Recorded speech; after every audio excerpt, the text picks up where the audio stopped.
हमें दुख इस बात का है कि हमारे पास केवल हैंडबम्स थे और उनके पास मशीन गन्स, मस्केट और रिवॉल्वर्स।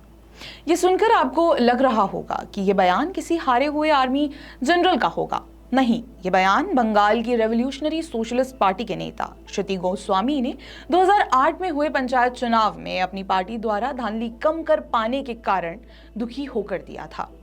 गोस्वामी जिस दल के पास बड़े हथियार होने की बात कर रहे थे वो मार्क्सवादी कम्युनिस्ट पार्टी थी। पश्चिम बंगाल में चुनाव के समय होने वाली हिंसा और राजनीतिक हत्याएं 3 दशक से भी अधिक समय से इतनी आम बात हो चुकी है कि उसे अब रोज के सामाजिक जीवन का हिस्सा मान लिया गया है।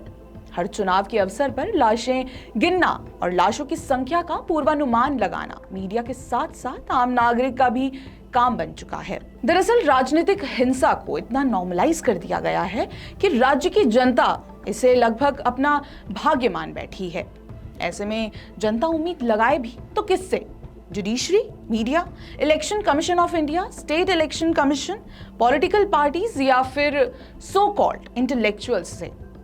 पिछले वीडियो में हमने जाना कि बंगाल में हिंसा कब और कैसे हुई। इस वीडियो में हम जानने की कोशिश करते हैं कि पश्चिम बंगाल के इस नॉर्मलाइज्ड हो चुके पैटर्न को समाज का एक वर्ग कैसे नजरअंदाज करता है। नमस्कार, मैं हिमांशी, स्वागत है आपका द पैम्फलेट में। एक दौर था जब सबसे बड़ी विधानसभा वाला राज्य उत्तर प्रदेश गुंडा राज के लिए मशहूर था। पड़ोसी राज्य बिहार की छवि भी ऐसी ही थी। बिहार को तो जंगल राज के लिए जाना जाता था। उत्तर प्रदेश ने पिछले 3 दशकों में समाजवादी पार्टी और बहुजन समाज पार्टी के शासन के दौरान हिंसा के कई रूप देखे। तरह तरह के ऐसे नारे और जुमले सुने जो समाज में वैमनस्य फैलाने के लिए लगाए गए।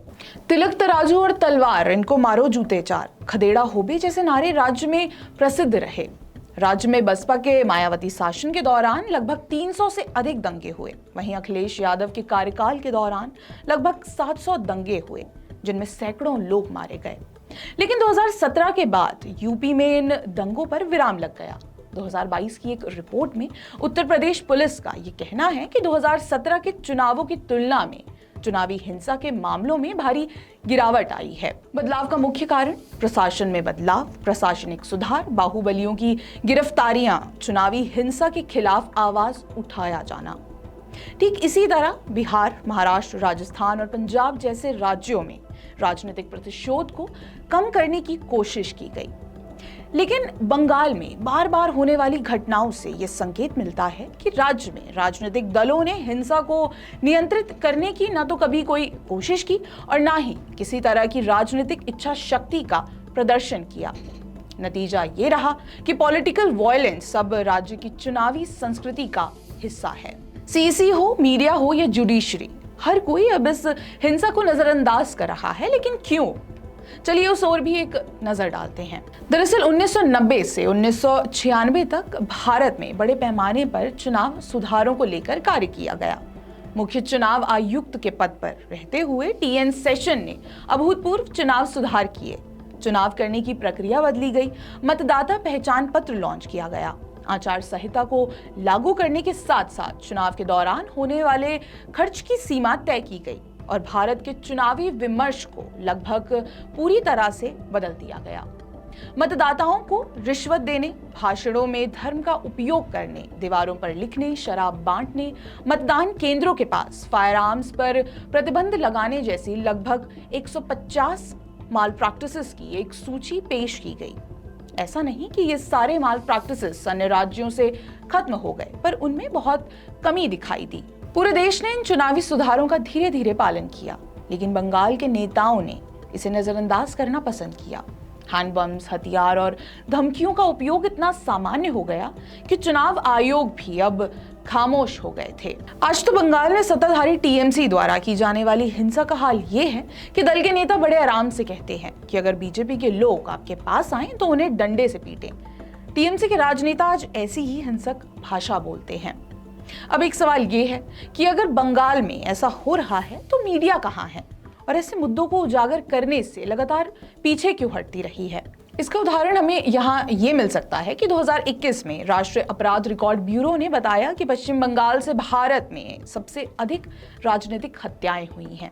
वहीं 2021 में ही जब विधानसभा चुनाव के दौरान राजनीतिक हिंसा के शिकार लोगों ने सोशल मीडिया द्वारा राज्य की असली तस्वीर पेश की, तब भी मीडिया हाउसेस ने इसमें कुछ खास दिलचस्पी नहीं दिखाई। सोशल मीडिया पर रोजाना हत्याएं, जबरन पलायन और गैंगरेप की खबरें आती थी, पर मीडिया के कुछ हिस्से इन खबरों को नजरअंदाज करते रहे हैं। बंगाल की हिंसा को नॉर्मलाइज करने में लगभग हर किसी का योगदान रहा है। यही कारण है कि आज बंगाल में राजनीतिक हालत इतने बुरे हैं कि आम नागरिक के लोकतांत्रिक प्रक्रिया पर से विश्वास उठने का खतरा लगातार बढ़ रहा है। अब एक प्रश्न और कि न्यायपालिका ने बंगाल में इन मुद्दों पर कभी जोर क्यों नहीं दिया? आपको बता दें, ऐसा हुआ था। दरअसल वर्ष 2018 में भारतीय जनता पार्टी समेत विपक्षी पार्टियां कलकत्ता हाईकोर्ट पहुंची, जिसके बाद हाईकोर्ट ने राज्य चुनाव आयोग को ईमेल के माध्यम से नामांकन स्वीकार करने का आदेश दिया था। फिर भी पंचायत चुनावों में 34% सीटों पर टीएमसी निर्विरोध जीत जाती है। बंगाल में 2021 के चुनावी हिंसा के बाद भी पीड़ितों ने न्याय के लिए सुप्रीम कोर्ट का दरवाजा खटखटाया। हालांकि 4 दिनों के भीतर ही 2 न्यायाधीशों ने टीएमसी और उसके सुप्रीमो के खिलाफ दायर मामले से खुद को अलग कर लिया। पश्चिम बंगाल राज्य में चुनावी हिंसा को इस हद तक सामान्य कर दिया गया है कि किसी को जान गंवाने की परवाह तक ही नहीं है। एक प्रश्न और, जिस तरह भारत के विभिन्न राज्यों में चुनावी हिंसा संबंधित तस्वीरें बदली हैं, क्या पश्चिम बंगाल में भी ऐसा सुधार देखा जा सकता है? तब तक के लिए देखते रहिए द पैम्फलेट। धन्यवाद।